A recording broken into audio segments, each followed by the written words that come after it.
Welcome to 3 Count Commentaries. We're going to be talking about AEW Dynamite from February the 23rd, 2022. I will say this, the show was as usual, but the two main segments of the show were very good. The Jericho Kingston segment and the MJF segment. I want to break those down, definitely. But we're also going to do some news and notes first. And the news and notes are a very interesting piece here. Because the first thing I want to discuss is Billy Gunn. So Billy Gunn did an interview where he talked about the young boys not really listening. This is from February the 17th. He was on Busted Open Radio.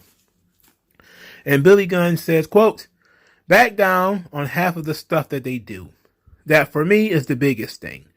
There's a time and a place to crack down on all your stuff, but I feel they're so young, they don't realize their bodies are not going to be able to take this. So they really go out there, and it's not like they're working hard. They feel like if they don't do all their stuff, they're not working hard. That's not the case. If I am with an extra and I have 4 minutes on a YouTube show, I don't have to do a 450 or in a Spanish fly. And everything in my arsenal every single time I'm out there.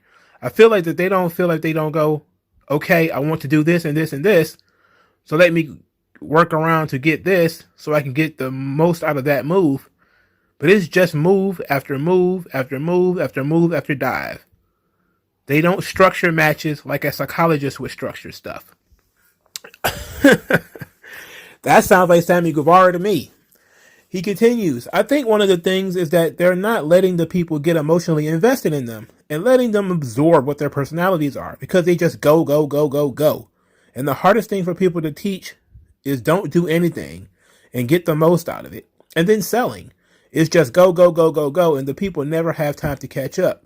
They think just because the people are making noise, they're over. That's it. I am it. Don't you hear the people? Yeah. But they don't know you.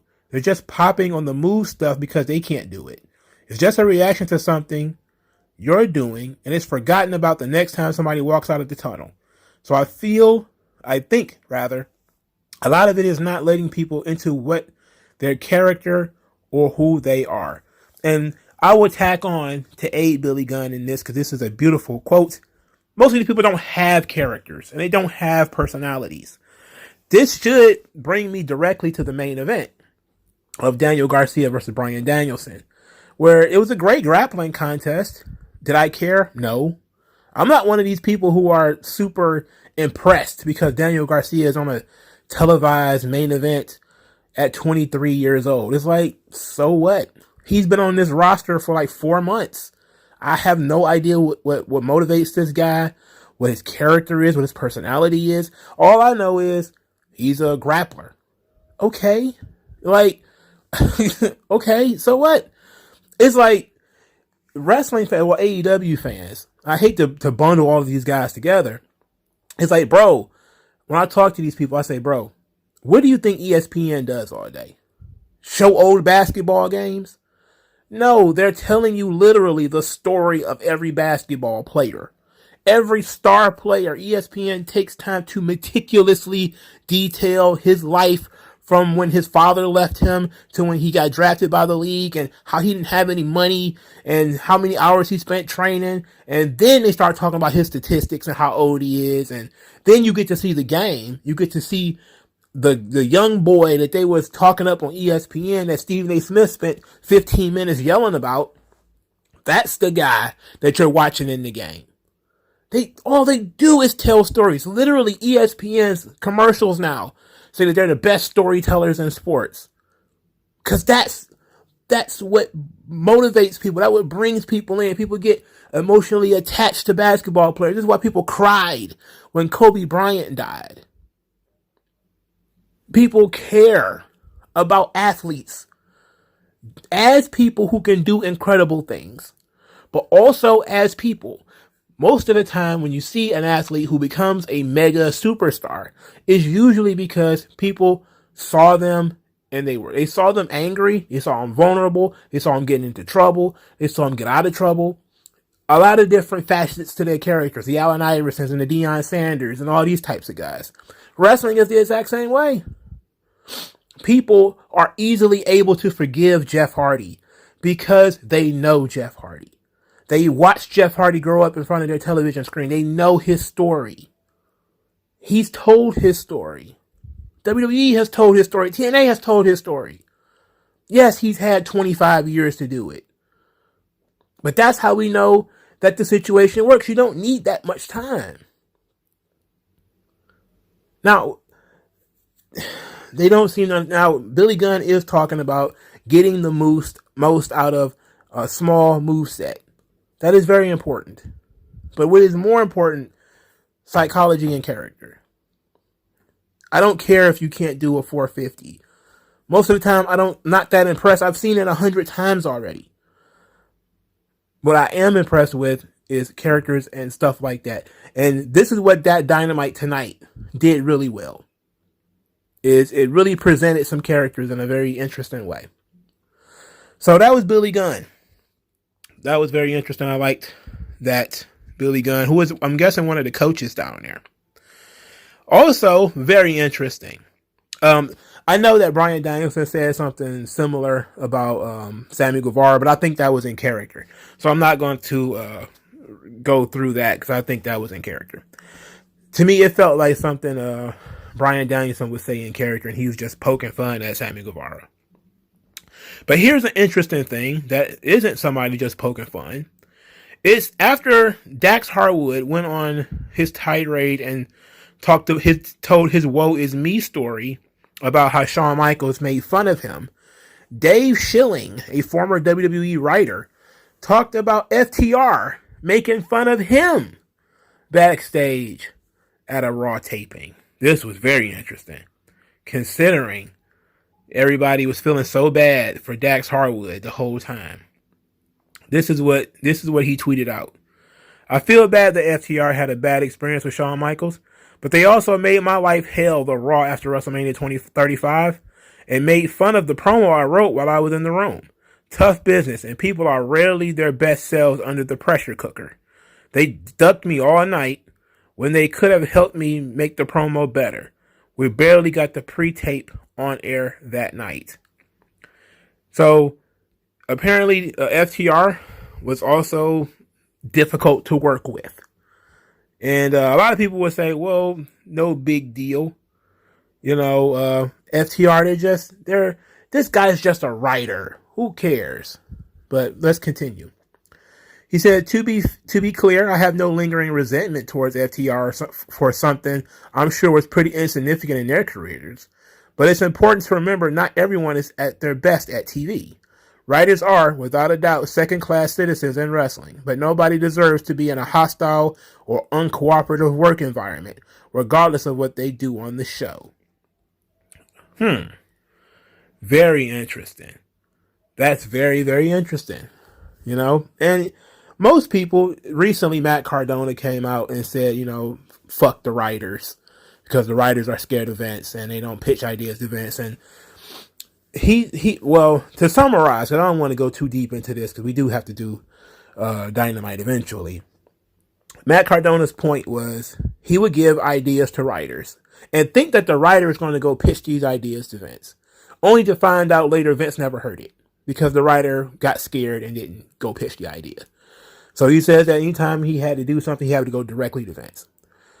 And so you have these sort of stories that come out about writers. For starters, a lot of people say WWE shouldn't have writers. That's neither here nor there. The fact is the writers exist. All right, so the writers that exist, they aren't the stars of the show, and they know it. They know everybody hates them. Most of the talent hate them. A lot of the fans hate them. Well, especially when they're screwing up, they really hate them. But what does it say when people say, oh, Shawn was a bully because he made fun of Dax Harwood? So what does it say when Dax Harwood makes fun of a guy who isn't even an athlete? What does that say? Does that make FTR bullies? How about WrestleMania 35 was the next year, wasn't it? They say 2018 is when Shawn supposedly bullied Dax Harwood. But then WrestleMania 35 was in 2019. Yeah, I think 2019. So that means like the next year, these guys were bullying the writers? Okay. I mean, it just seems like everybody's getting on everybody's nerves, man. And I like that Dave Schilling basically says, hey, we're in the pressure cooker. It's tough. It's TV. We're trying to get everything done. Everybody's not going to be on their best behavior. People are gonna say stuff they shouldn't.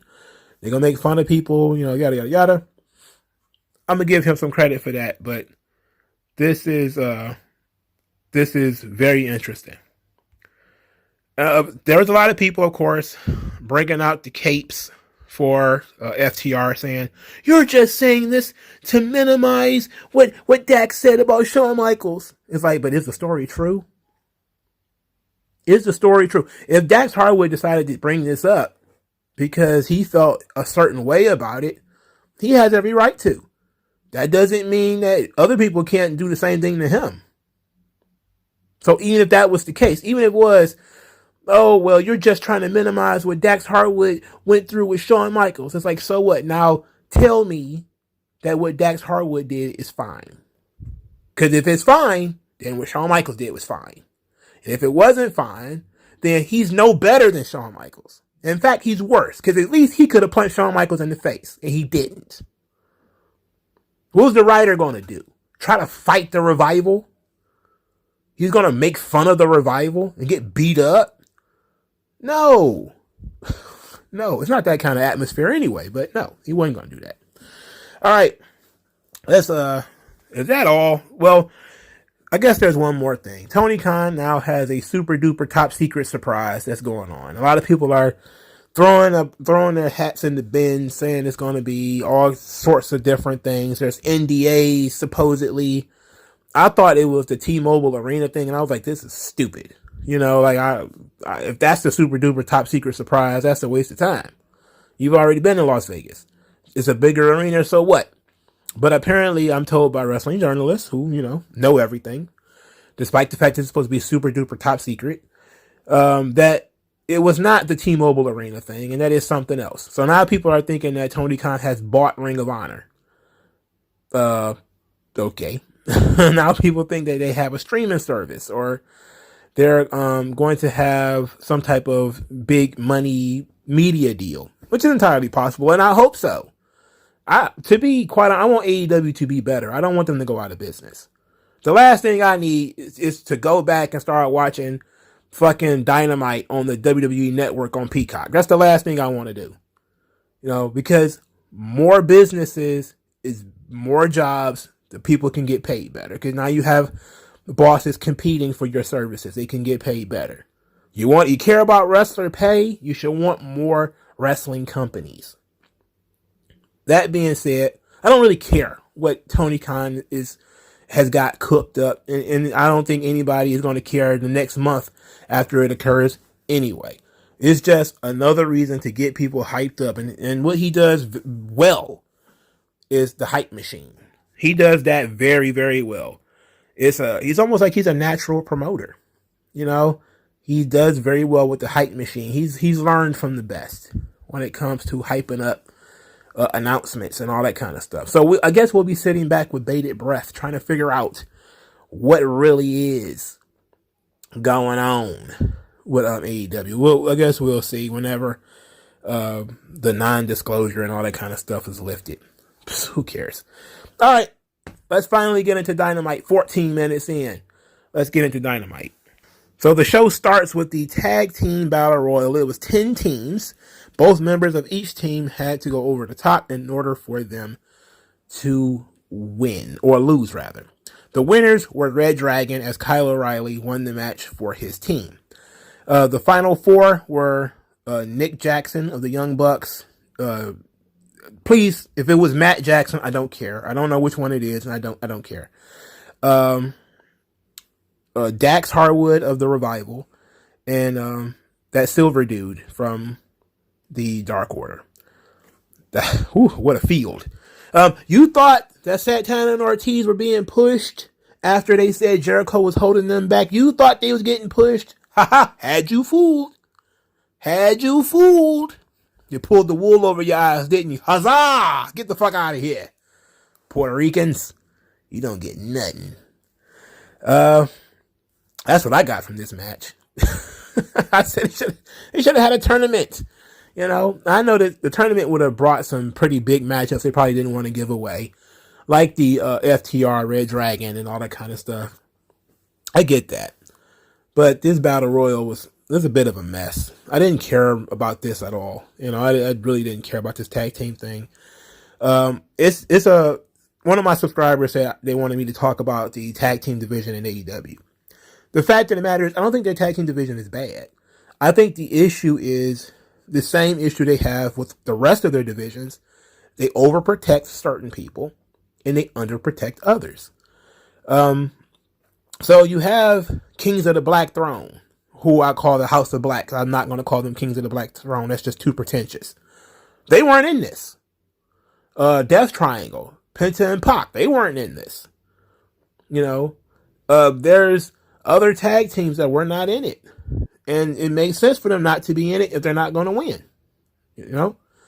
But then that begs the question, why the hell was Red Dragon in it? Why was FTR in it? Why are all these guys in this thing? This is full of J-Browns like 2.0 and Butcher and the Blade, guys who aren't ever going to win anything. Why the fuck are they involved with this? I don't know. I don't have the answer to all these questions. I really don't. I'm just posing the question. All right, so after the match, Hangman Adam Page came to the ring. He's about to fight everybody. He ends up punching out the two members of Red Dragon, and the Young Bucks bail out. Adam Cole tried to attack him from behind, but Hangman's spider sense tingled. He caught his foot, ended up beating up on Adam Cole. Adam Cole bumped out. Then it was story time with Hangman Page, cowboy shit, whatever. Adam Page told the story of in 2008, a young, overconfident prick named Adam Cole debuted in the wrestling business and proceeded to win all of the world titles he's ever gone. He wasn't a world champion in New Japan. He wasn't world champion in WWE either. I don't think the NXT championship is a world title. I think that there are promotions that see that as a world title, though. We could debate that some other time. In any event, Adam Page basically said that he finally came after the richest prize in the entire business, not knowing that it was a 6-foot hole in the road. And the closer he gets to the title, the closer he gets to this 6-foot hole, and the better Adam is going to pitch him right on in. Calling himself the better Adam. Get the belt off this fucking guy, man. I'm sorry. After some of the stuff I've seen on this show, get the belt off this fucking guy. Please get the belt off of him. He's terrible, man. The only thing worse than this title run is the fact that he's probably going to beat Adam Cole. That's the worst thing about this, is that he's probably going to beat Adam Cole. Imagine he can't beat Bryan Danielson can't beat this guy. Adam Cole is likely not going to beat this guy either. So I don't know, man. It's not good. He's not good. This wasn't good. I can't get into this. Later on, Adam Cole wants the Young Bucks and Red Dragon to get along as they were arguing, as the Young Bucks felt like Red Dragon had double-crossed them, as if both teams could win somehow. Everything with the Young Bucks just comes across as really cringe and juvenile. It's like only one team can win, man. Only one team can win. We have to give them, gotta man up and just say, look, we tried our best. You guys got over today. We'll get you next time. But there is a second opportunity. I think it's called it's a ladder match or something, some type of nonsense they're doing next week. And the Young Bucks will probably get in that. And they also need to get the tag team belts off Luchasaurus and Jungle Boy. They suck. They just absolutely suck. And Christian just standing there. I don't know. I don't know what's going on. I wonder if Christian got hurt again. Does anybody know if Christian is hurt? Did he have another concussion or something? Because he hasn't worked a match. And somebody said he had not worked an actual match since September of last year. Or something far in the distance. It's been a long time. I know he worked on Impact.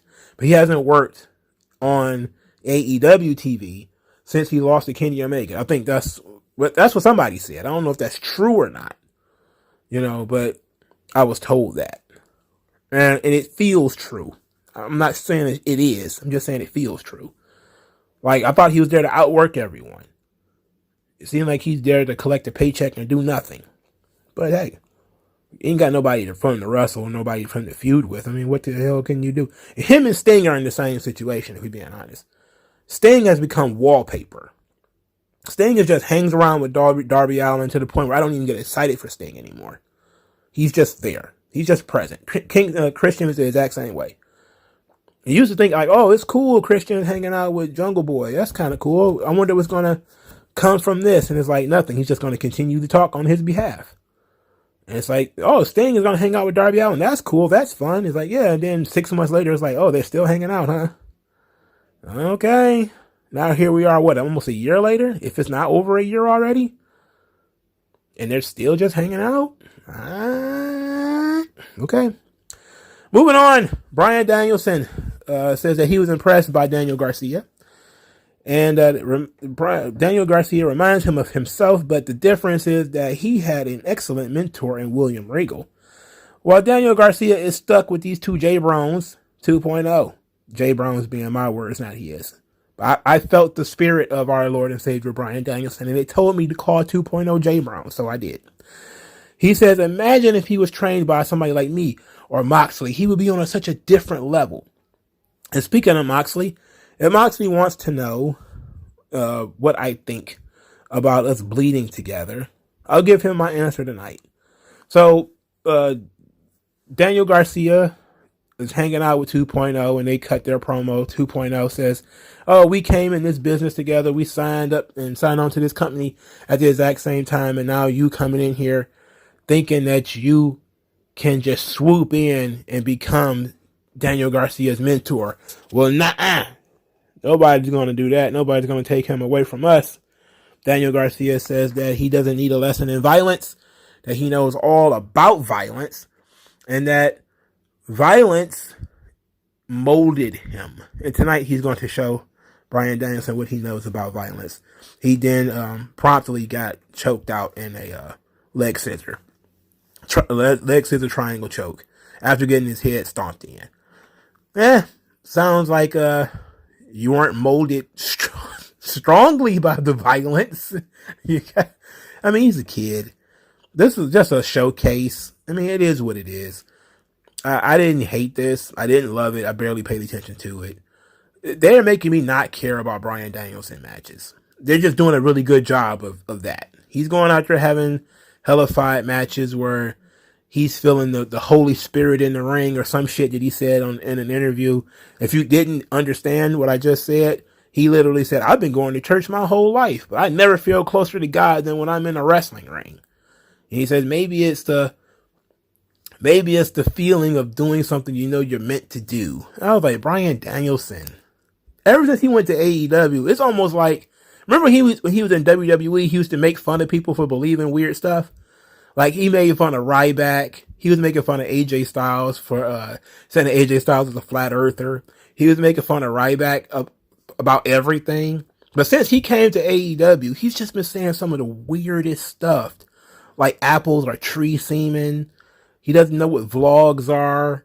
Now he's talking about he feels God in the wrestling ring. It's like, what the fuck is going on? What the fuck did they do to this man? You know? It's like he ain't been there that long for his brain to crack like this. But it's every week is Danielson saying some weird stuff now. I don't know, man. Anyway, Danielson gets jumped by 2.0. So the big bad heel got jumped by some other heels. And then the babyface Moxley ran out to save the heel Danielson. Then the heel Danielson saved babyface Moxley from heel Daniel Garcia, who was going to hit him with a chair. Did that make sense to you? Sure. You can be a heel and have some level of pride and nobility and character and stuff like that. You can do that. This allows Moxley to beat up everybody, dropped the young boy on his head after we spent all this time talking about how great he is and trying to put him over. We're just going to have Moxley dump him on his head and throw him outside the ring. I mean, whatever. He deserves it. You know, he's a kid. He'll be all right. In 2 or 3 years, nobody will remember this. So, Moxley and Danielson circle one another. And Danielson agrees to face him at Revolution. And I was like, alrighty then. We took the long way there, but at least we're there. Okay, cool. I like this match. I actually like the Revolution card. They do that very well in terms of building up storylines for their pay-per-view matches. Because the pay-per-view matches are the only things usually that have storylines to them.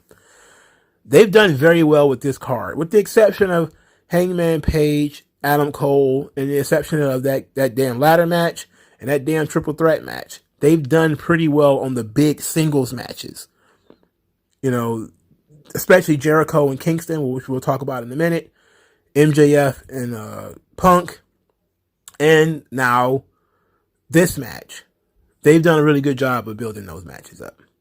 Now, speaking of MJF comes out to cut a promo that was entirely too long and actually felt like the start of the feud rather than the week 11 or 12 of the feud. So MJF, he comes out here and he cuts this promo and he says that he was a lot like all of these people. He loves pro wrestling, loves AEW, loves the business, and it's one of the reasons why he gets out of bed. He tells a story about being 11 years old, having learning disabilities, tried out for the football team, getting bullied and beat up, called Jew Boy. Said he went home and cried, but didn't realize that day was a Friday. He was going to get to meet his hero, CM Punk.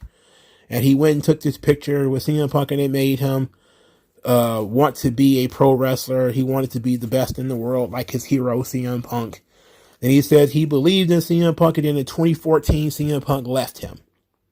And he says that when CM Punk left, he figured he could never be the best in the world. If Punk couldn't do it, he can't do it. And therefore, he quit wrestling and went back to college. He was sitting in his dorm room when he decided to go back to being a wrestler and to succeed in spite of CM Punk. Then calls CM Punk a gutless coward and says, I will never quit because I'm better than you. And you know it. But then Punk marches out to ringside. He comes in the ring without a microphone and asks MJF, is this real? As MJF has tears in his eyes because this is so emotional. He's got tears in his eyes. And Punk is like, is this true? Is all of this true? And MJF doesn't say anything. He just leaves the ring and walks up the ramp.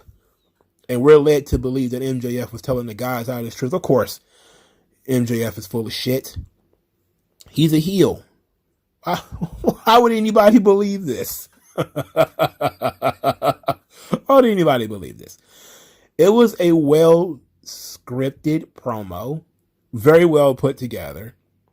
The problem is, like I said before, this feels like the beginning of the feud. Not week 12 of the feud. Right? This is like week 14 of this feud. They've done horrible shit to one another, and now MJF is like, okay, now we've gone too far.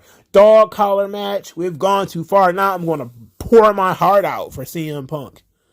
Why? You know why? And why would CM Punk believe it? We all know MJF is a liar. That's the thing that doesn't make sense to me. You know, like, it doesn't make sense that CM Punk would even buy into this. He should naturally just say, MJF is full of shit. I know he's full of shit. Because why would he say all of this crap now? He's just trying to get out of this match. He wants me to feel sorry for him so I can drop this stipulation and walk away. And go away and leave him alone. Then as soon as I agree to do it, he'll laugh, say it was all bullshit, and everybody will feel screwed. No, I'm beating his ass. That should be the appropriate response. Instead, we got sentimental Punk who's like, is it true? Is it true? Did it really happen? Did you really get bullied the day that you met me and I made you feel so strong inside? It's like, come on. What's the fucking likelihood of that? What's the fucking likelihood of MJF getting beat with a sock full of quarters the exact same day that he came to see you at an autograph signing? What the fuck is... Clearly it's a work. Clearly you're getting worked, bro. It was still a well-delivered promo. And it was actually one of the stronger MJF promos. Because it didn't revolve around hot takes. It didn't revolve around cringe. It didn't revolve around anything that people couldn't envision happening. Or stuff that's just kind of low-hanging fruit. They actually put some art into this. There was some artistic elements into this. The delivery was very good. They told a sympathetic backstory for MJF that, adds layers to his character. Because we can say that, MJF was bullied. But why would a character like MJF ever admit to being bullied? That's the question. Like, he's a completely arrogant character who doesn't really even admit that he lost a wrestling match. And now he's just going to go out there and admit that he was being bullied as a kid and that he had learning disabilities. Like, I don't know about that one, dog. I think it's one of those things that everybody just kind of agrees we're all going to like. I liked it. I didn't see anything wrong with it outside of CM Punk coming out there acting like this shit is all real. That was the part that threw me for a loop because I'm like, come on, we all know better than that. Otherwise, good stuff from MJF. All right, so we got the House of Black, a.k.a. the Kings of the Black Throne, as they wrestle Death Triangle. So, we got a special debut here. 2 debuts, if we want to be honest. Penta comes out of a grave on the stage. Alex Abrahantes looks like Gul Dukat from Star Trek. And all of a sudden, we've got Penta Oscuro. Penta Oscuro is Pentagon Dark from Lucha Underground. So, that was interesting. His entrance was great. It was a great entrance. Unfortunately, he wrestled the exact same kind of way that he did before. It was the exact same match he would have had anyway. And the crowd died right after his entrance. It's like the crowd was into the entrance, the fireworks and the lighting and everything. It was really cool. And then the crowd promptly went to sleep. And once the match was over, Penta wins. He pins Malachi Black with a victory roll. Well, kind of a victory roll. And it got a bit of a reaction, but it was also not a definitive, really strong win. It wasn't that. And then the House of Black beat up Death Triangle. They beat him up again. Then, Malachi spits in somebody's face. He grabs the shovel, which Penta brought to the ring, and he's going to shovel off the head of Pac. Then out of nowhere, the lights go out, because the lights always go out on AEW. And the lights come on, and that's our boy, Buddy Matthews. Buddy Matthews, a.k.a. Buddy Murphy from the WWE. He's in. Is he all elite? Probably. I didn't see the banner, but I have no reason to believe that he's not. And we're led to believe this jacked up Australian is coming to get him a piece of Malachi Black, only for him to swerve us, bro. And he's beating up Death Triangle. He kicks Pac's ass, kicks Penta's ass, beats up some security guards. He is the newest member of the House of Black. And I just sat in my chair. And I had this little mixed bag of granola and craisins. Like little granola bars, like you might get like the oats and honey. I crush them up. Sometimes I mix them in with some craisins. It's kind of a little snack. It's not that big of a deal.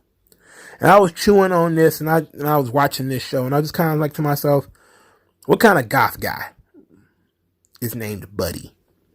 Really? How gothic is you really? When your name is Buddy. That's the first thing that came to my mind. Second thing that came to my mind, we got AEW, All Elite Wrestling. They're doing Lucha Underground characters, which is Pentagon Dark, aka Penta Oscuro. They don't own the name Pentagon Dark. It's owned by Lucha Underground, which means it's probably owned by AAA. Can't use that. So Penta Oscuro is the name now. That's a Lucha Underground character. We're doing Bullet Club, New Japan stuff, and other parts of the show. And now we're continuing WWE angles with Buddy Matthews and Malachi Black. What even is this product? Right? What even is this product? It's an amalgamation of all the other wrestling promotions that ever existed. We're going to do bits and pieces from the NWA, Mid-Atlantic territory. We're going to do things from Mid-South. We're going to steal some WWE stuff. We're just going to swipe from everywhere. Put our own little spin on it. And it's like, good artists borrow, great artists steal, baby. I guess. Look, it is what it is. I figure it took so long for him to bring in Buddy Matthews anyway. I really was asking, like, what's taking so long? Like, why not bring him in? What were you waiting for? I don't know. But he's finally here now, so that's good. Yay, the good match fairy is going to sprinkle some dust all over us. Again, character, promos. These are the kinds of things that Buddy Murphy, if he could do them, he would still be in WWE. But since he has not done anything since, being released, he hasn't created a new character for himself. He just kind of shows up and does indie wrestling matches. So it is what it is.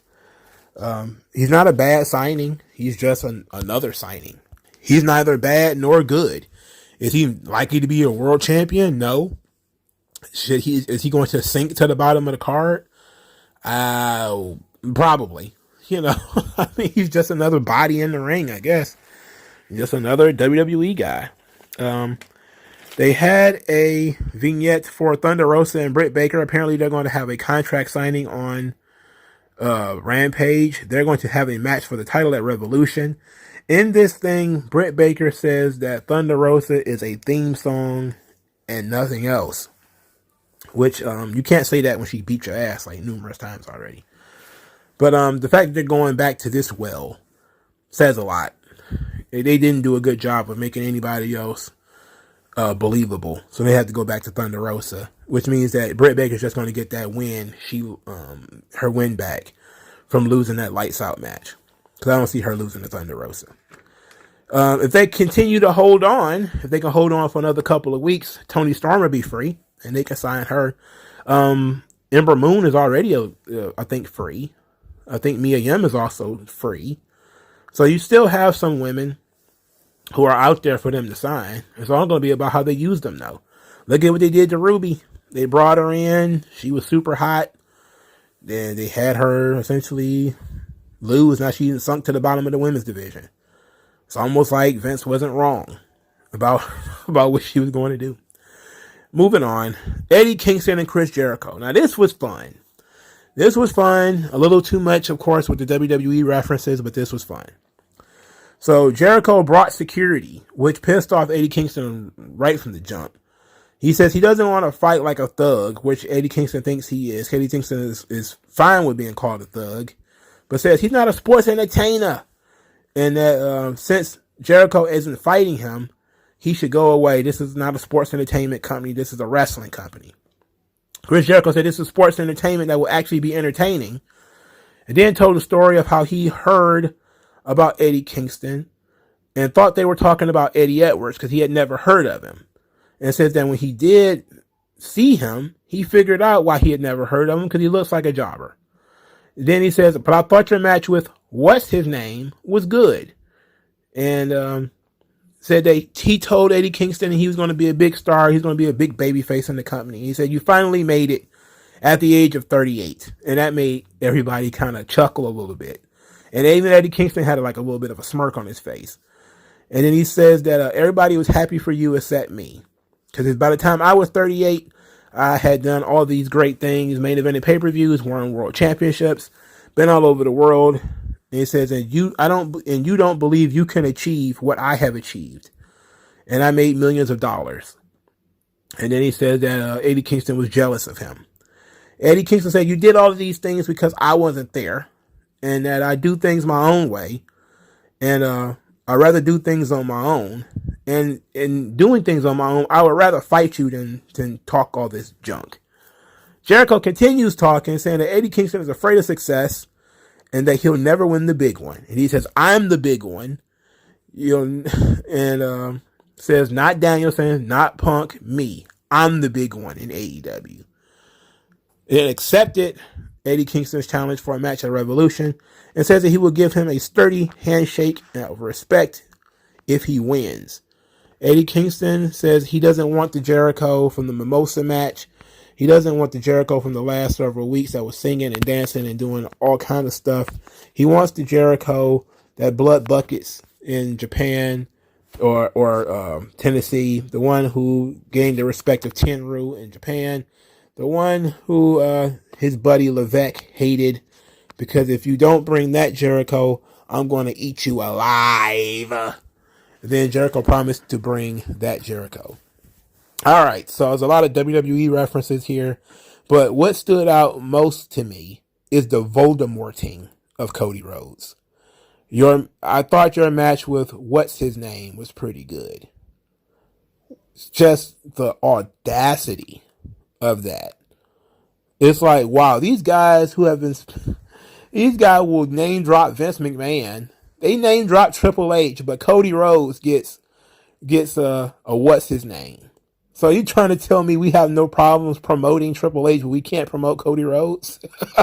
A guy who hasn't been off your roster a full week yet?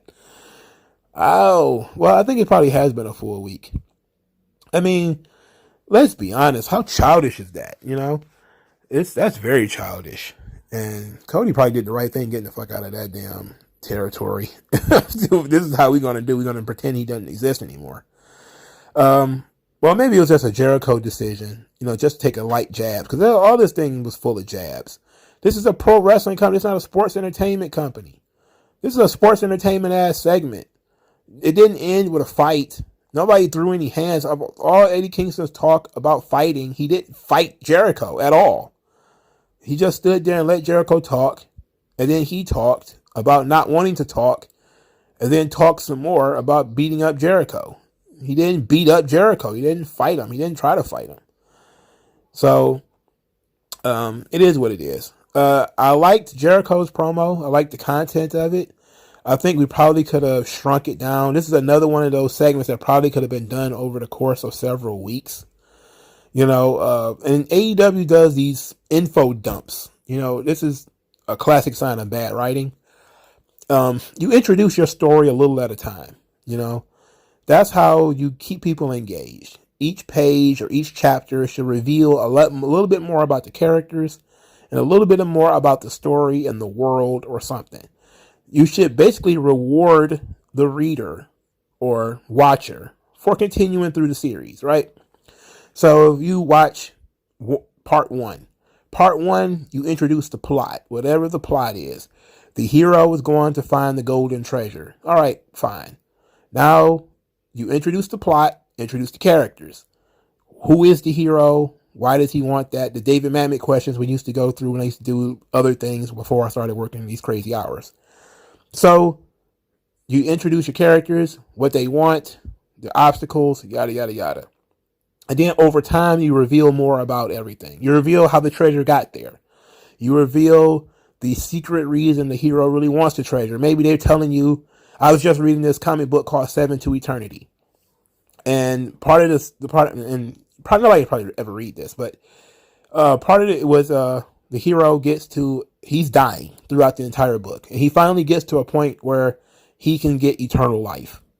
And he's asked, why do you want eternal life? And he said, for my family. And the gatekeeper says, you lied. That's not why you want eternal life. And he's like, no, you don't understand. I need to do this for my family. And he gets rejected because he lied. So you have to figure out like, oh shit, you've been sitting here and it's written like in a journal type of thing where you can follow the character that he's writing about his life and he's griping about his dad and everything. And you finally figure it out near the end that he did it all for himself. He's not doing it for his family. Everything he's done in this story so far, he's doing it for himself because he's selfish. And it really is a very heart-wrenching tale because it's a heel turn for the heroic character. He turned his back on his family, and basically went on this whole entire journey for himself, for his own benefit. It's fucked up. But that's how you tell stories, right? You reveal a little at a time. Like you can see all the little betrayals of the character as you go through the story. You get to see how Adam betrays this person. Adam betrays that person. But you still think he's a good guy. He's just in a bad situation. It's just, he's got to compromise. And that's how you tell stories. That's how you engage people.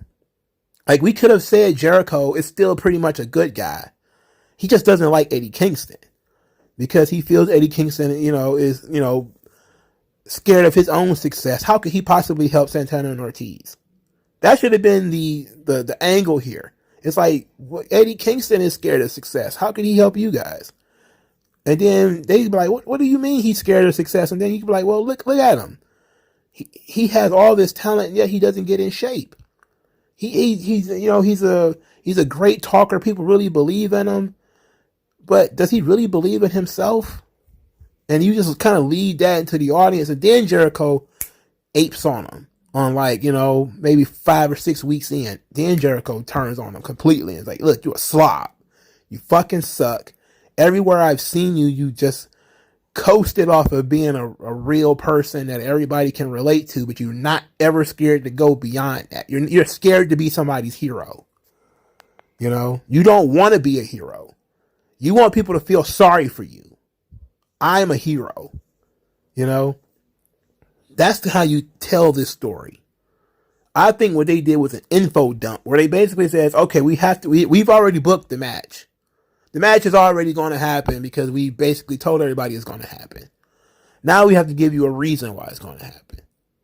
So now we've already booked the match. Now we booked the reason.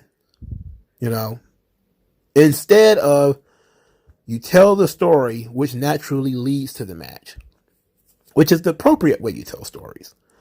It's like, sure, we know that Harry Potter is going to fight Voldemort at the end of the story, but you have to read through the story in order to know that. Wrestling is a little bit different because they book cards in advance. So it's like, okay, we tell you this guy's going to wrestle this guy. WWE doesn't really do that though. They kind of let the card reveal itself. Like they did day one, they had the nerve to say, oh, it's going to be Seth Rollins versus Big E for the WWE Championship. And then you tell the story and you start adding more people. As the story goes along, more people starts to add into the match. You're like, what the fuck? But it's like natural story growth rather than we booked this match. Now we have to book a reason, still probably would have ended up being a better option than what they did. But that's just kind of how, proper story structure. And AEW just says, fuck it. We're going to dump this in your lap and hope this is good enough. And it was a good segment. Jericho and Eddie Kingston told a really good story. Kingston really didn't have much to say except this ain't sports entertainment.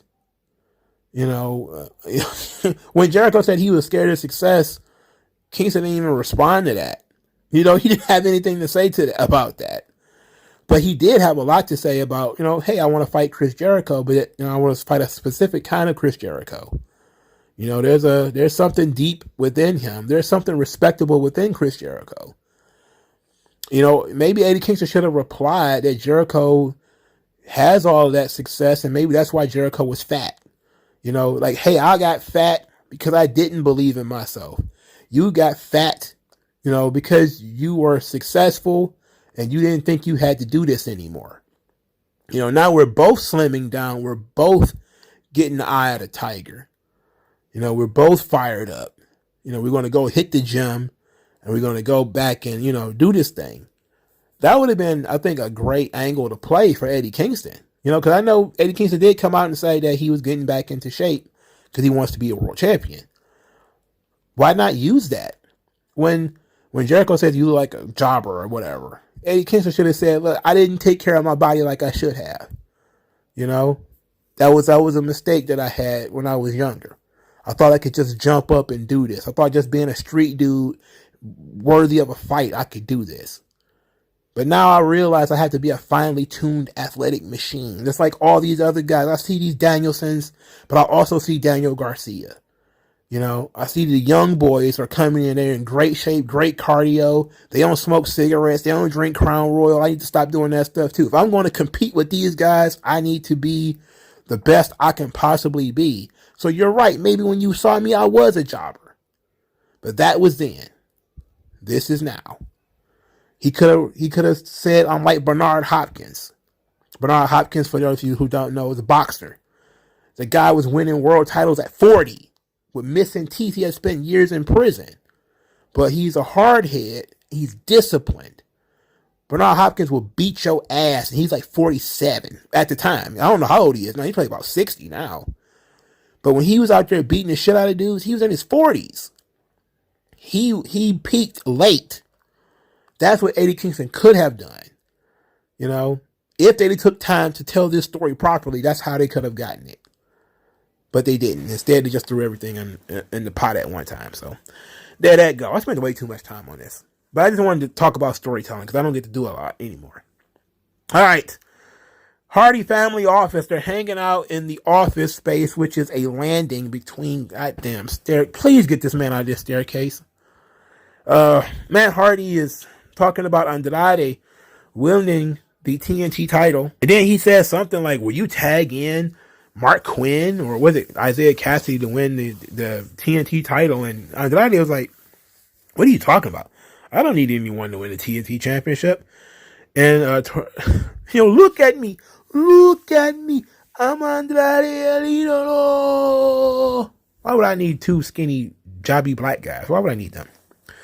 Then Matt Hardy challenged Sting and Darby and somebody else who I can't remember to a tornado trios match. And I was like, man, what a waste of fucking time. Get that shit out of here.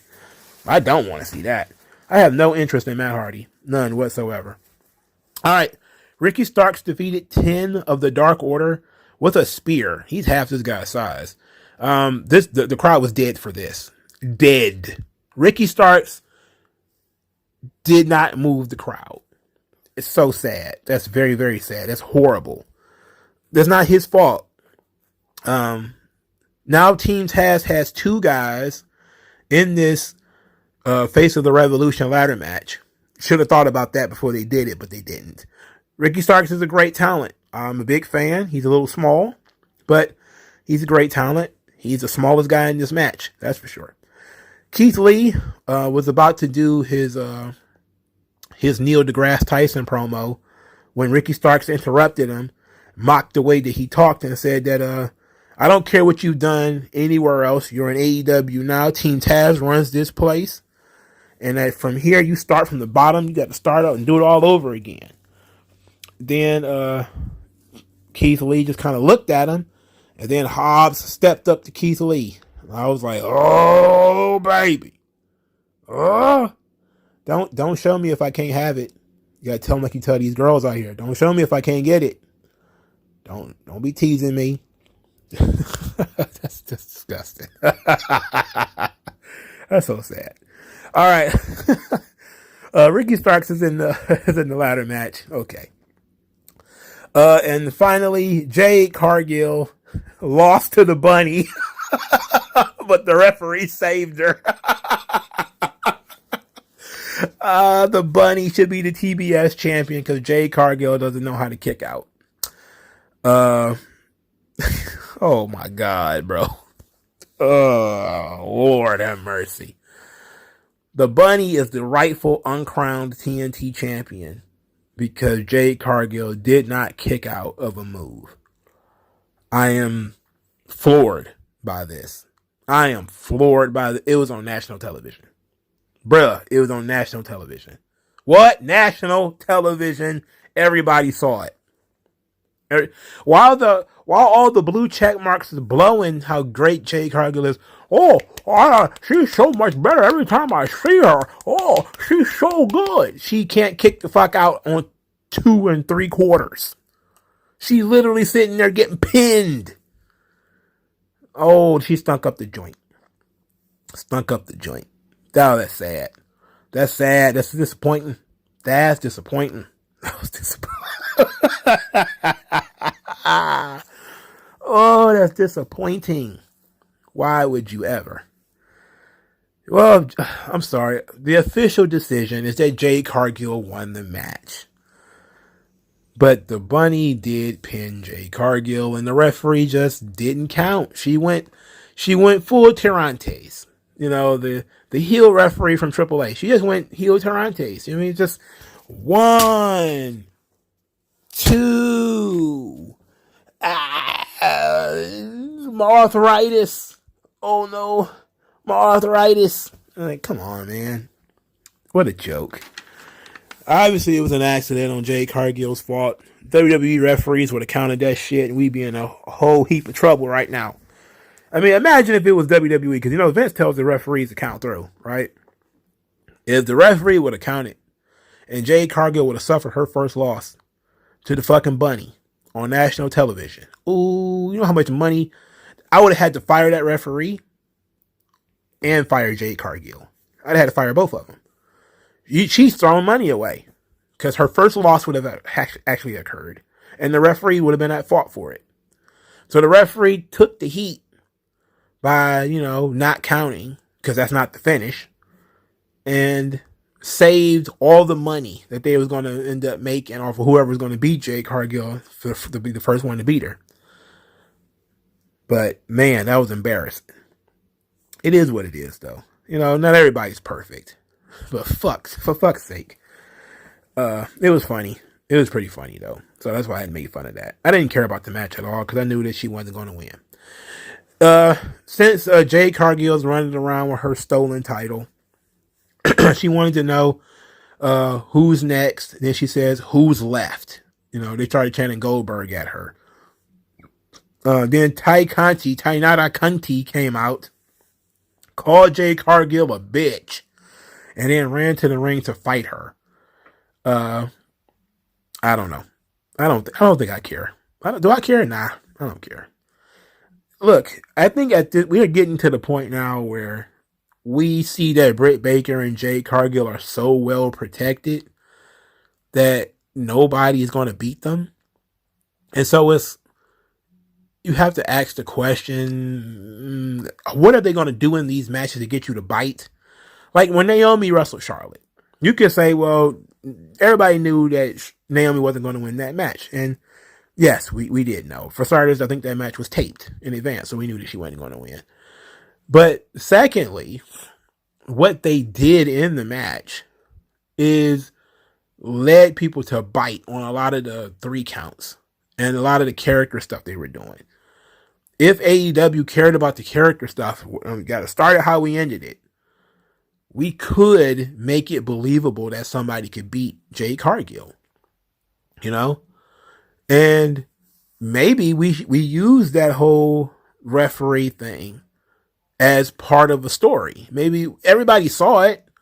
AEW Botches is going to have it rolling in rotation, no doubt.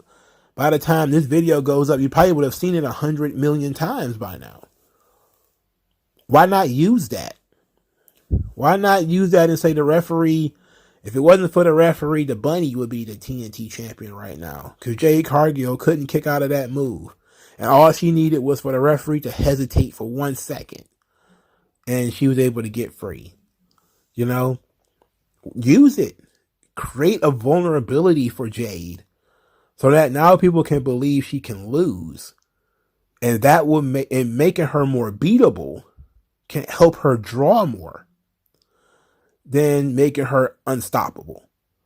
Because you're only unstoppable for so long. Once you get beat when you're supposed to be unstoppable, people kind of lose interest. Like there's still a lot of people who, believed in Mike Tyson after he got knocked out by Buster Douglas because he continued to eat people alive.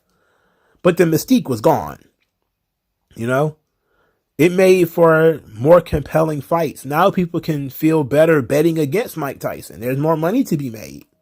Now we can believably bet against him. Las Vegas loves that. That's the thing about, when Goldberg lost his streak, it wasn't that big of a deal. It's like, if we know one person is going to win, then we know how everybody's going to bet, It makes the game boring. You add a little bit of parity to it. That's why the same teams can't win the Super Bowl every year. The NFL won't let them. The NBA don't mind dynasties, but the NFL, nah.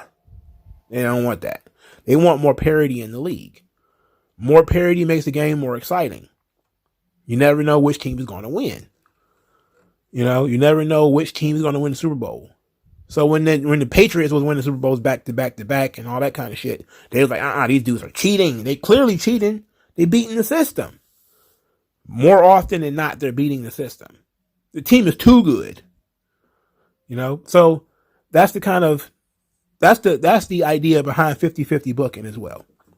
To make things more equal so that people can be like, oh, there's an equal chance of the guy losing and the guy winning, which, sometimes is good, sometimes it's not. It depends on the story you're telling and where you're going with that. This, of course, in general, is probably not a good idea. That's why I don't think Jade Cargill should lose as much as she should look vulnerable. And that's what we should be doing, is trying to add some vulnerability, especially as her opponents get tougher. Her vulnerability should be more and more open. She should definitely be wrestling people with more experience than her who can make her look bad. And yes, she shines. She does her shine a little bit, but she also does the opposite, where she gets out wrestled. She's a heel after all, so she can get arm dragged and taken down or whatever, and she doesn't have that kind of a background. So she's like, okay, what do I do? She can panic and grab the ropes. You can look believably shaken. Like, this ain't what I signed up for. Put her in there with somebody like Layla Hirsch and let Layla Hirsch grapple with her on the ground or something like that. Put her in guillotine chokes and she just have to grab the ropes. Make her look vulnerable, but she still wins the fucking match. That's how you make her matches more interesting. The diamond cutter spot, whenever somebody used to hit their finish on Goldberg, you'd be like, oh shit. That was the point. Hit your finish on Hulk Hogan, hit your finish on the Ultimate Warrior or something like that. That's really what kind of gets people pumped. That's why people so often bit on those false finishes. Because they're like, oh shit, is he going to kick out of this? Of course he is. He's Hulk Hogan. But, gotta build that doubt, All right, so AEW Dynamite is in the books. I didn't care about anything, but the promo segments were pretty good.